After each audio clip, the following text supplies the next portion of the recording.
નમસ્કાર દર્શક મિત્રો, આપ જોઈ રહ્યા છો કેબીસી ન્યૂઝ। હવે શું અગત્યના સમાચાર। ગુજરાત રાજ્ય માર્ગ વાહન વ્યવહાર ભાવનગર વિભાગનું તંત્ર ખાડે। કેબીસી ન્યૂઝ મારફત વિગતવાર સમાચાર જણાવીએ કે ભાવનગર વિભાગીય નિયામકની નવીન બાંધકામ વાળી અને વાહન વ્યવહાર મંત્રી શ્રી હર્ષભાઈ સંઘવી સાહેબના હાથે ઉદ્ઘાટન થયું। તે નવનિયુક્ત કચેરીની લિફ્ટ બંધ હાલતમાં છેલ્લા 15 દિવસથી વિભાગીય નિયામકની કચેરીની લિફ્ટ બંધ છે।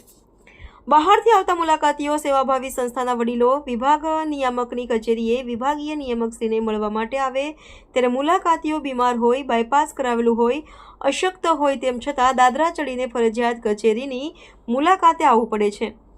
તેમજ વિભાગીય કચેરીમાં ફરજ બજાવતા અશક્ત, હાર્ટ પેશન્ટ, બાયપાસ કરાવેલ કર્મચારીઓને ફરજિયાત દાદરા ચડી ફરજ બજાવવા આવવું પડે છે।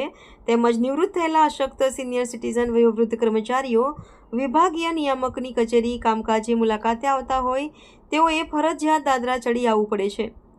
ભાવનગર વિભાગીય નિયામકશ્રીની કચેરીમાં લિફ્ટની સગવડતા હોવા છતાં લિફ્ટ 15 દિવસથી બંધ હાલતમાં હોવા છતાં વિભાગીય નિયામકનું પેટનું પાણી પણ હલતું નથી। આ બંધ હાલતની લિફ્ટમાં વિભાગીય નિયામક પોતે પણ દાદરા ચડી ઓફિસમાં આવે છે, તેમ છતાં તેમની સત્તાની રૂએ આ લિફ્ટ રિપેરિંગ થાય એવા નિગમે પાવર નથી આપ્યા। આ લિફ્ટ રિપેર કરવામાં શું વિભાગીય નિયામક અશક્તિ ધરાવે છે? પોતાની સત્તાની રૂએ નિગમના કર્મચારીઓને સજા ફટકારનાર વિભાગીય નિયામક રિપેર કરાવવામાં કેમ પોતાના સત્તાનો ઉપયોગ નથી કરતા? આ માટે એમને કોની શરમ નડે છે?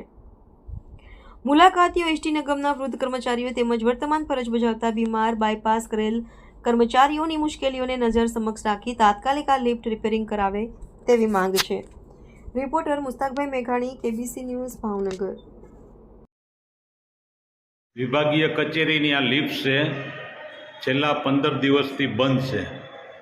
અવારનવાર વૃદ્ધ કર્મચારીઓ, વયોવૃદ્ધ કર્મચારીઓ, બીમાર કર્મચારીઓ, હૃદયના કર્મચારીઓ વિભાગના કામે આવે ત્યારે એ લોકોને ફરજિયાત દાદરા ચડીને આવવું પડે છે। અવારનવાર રજૂઆત કરવા છતાંય આ લિફ્ટ ચાલુ થઈ નથી, તો સત્વરે ચાલુ થાય એવું વિભાગીય નિયામક યોગ્ય કરે એવી માંગણી છે નિવૃત્ત કર્મચારીઓની અને વર્તમાન કર્મચારીઓ જો બીમાર છે તેઓની પણ।